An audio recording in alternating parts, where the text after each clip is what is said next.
This video is brought to you by Answerly, a question platform that pays you for adding high-quality answers on different questions. The users are rewarded in Answerly tokens, which they can easily convert into dollars or any other cryptocurrency by using one of the exchanges mentioned in the description.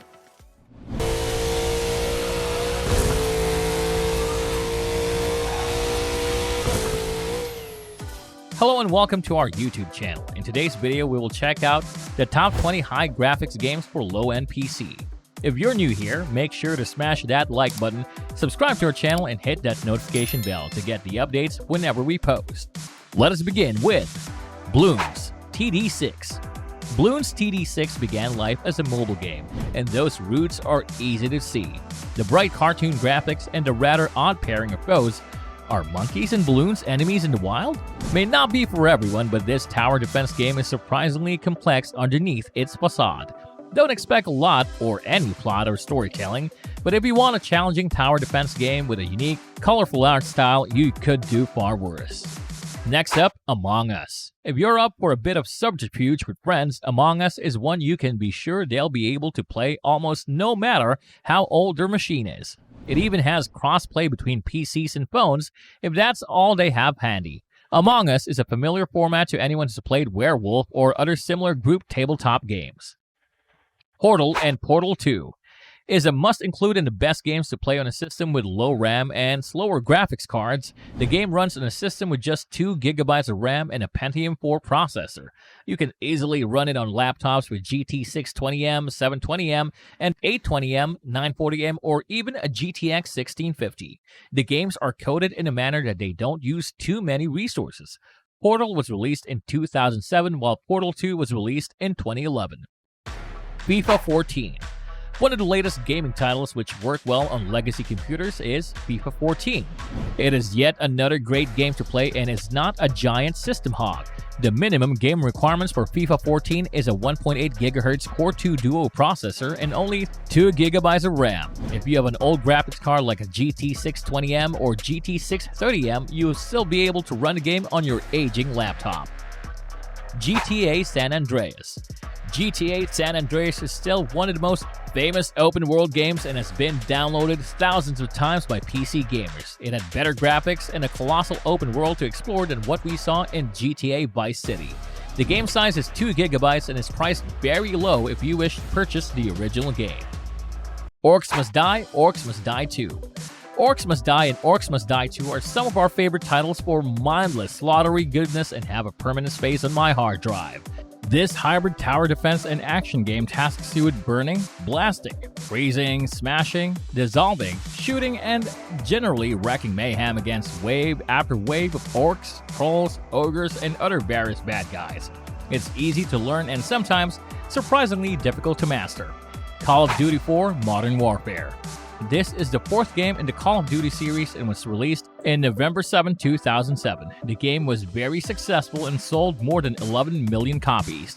The single-player and multiplayer modes of the game offer good, exciting gameplay. Burnout Paradise. Burnout is all about insane speed and crashing your opponent in many ways. Paradise provides many modes unlike other racing games. If you're tired of racing, you can start crashing your opponents for points. Tired of that too? You can execute stunts for points as well. Burnout Paradise is recommended to anyone who's looking for a crazy racing game for their low-end PC or laptop. It would not disappoint you, I promise. Prince of Persia franchise. Before Assassin's Creed, Ubisoft was rocking the show with the Prince of Persia games left and right. While many enjoyed the franchise, it sadly came to a halt in favor of the now better-selling IP Assassin's Creed. The series' story casts you in the role of Prince, who goes into adventures in which he has to battle his way through trials and hardships. His adventures vary from saving the world to saving his kingdom from total decay, but at the end of the day, he has to save something, doesn't he? Poly Bridge. Poly Bridge is a great puzzle game somewhat in the tradition of now ancient titles like The Incredible Machine. In this case, you must design bridges that can carry a certain number of vehicles while also coming in under budget. These two simple goals can be difficult to achieve in later levels. There are more than 60 since the game adds various hazards and the need to deploy construction techniques. I'm fairly certain the Army Corps of Engineers does not approve of. Mutant Year Zero Road to Eden. This XCOM meets Fallout title is based on the tabletop Mutant Year Zero game. If you played the modern XCOM games, you'll be familiar with most of the gameplay elements, though Mutant Year Zero gives you direct control of your squad outside of combat and fuses XCOM's gameplay with some light RPG elements. World of Warcraft Classic.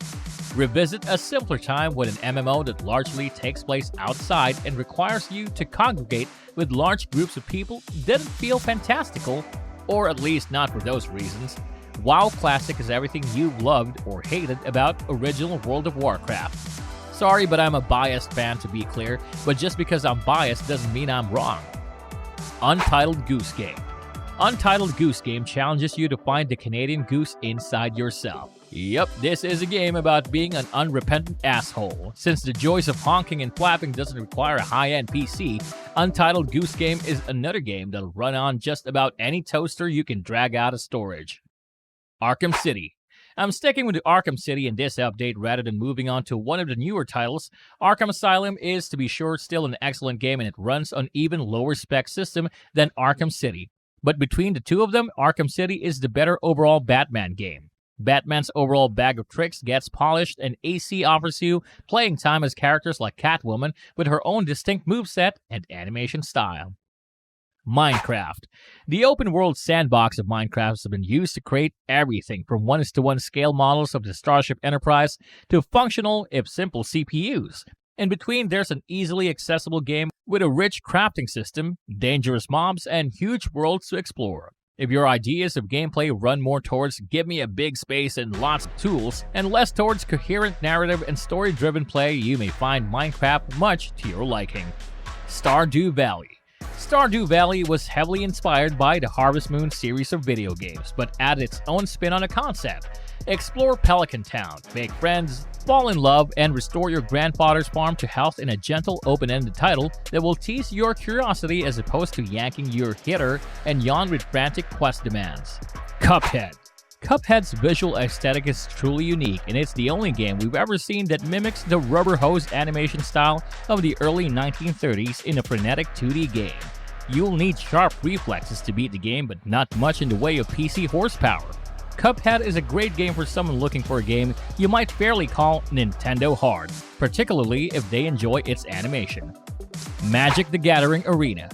Finally, the digital adaptation Magic deserves. The eternal collectible card game has gotten plenty of bite-sized video games over the years and limped along with a bigger, messier Magic the Gathering Online. But this one is finally the real Magic experience, and it's still a lot of fun, and its recommended system specs belong to 2011 hardware.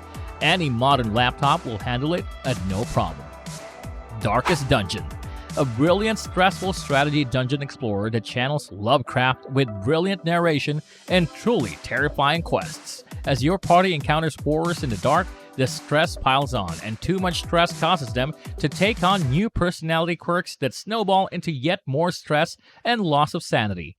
This creates a constant tension. What if your plague doctor is the most reliable member of your party, but insults his comrades every few minutes, raising their stress levels?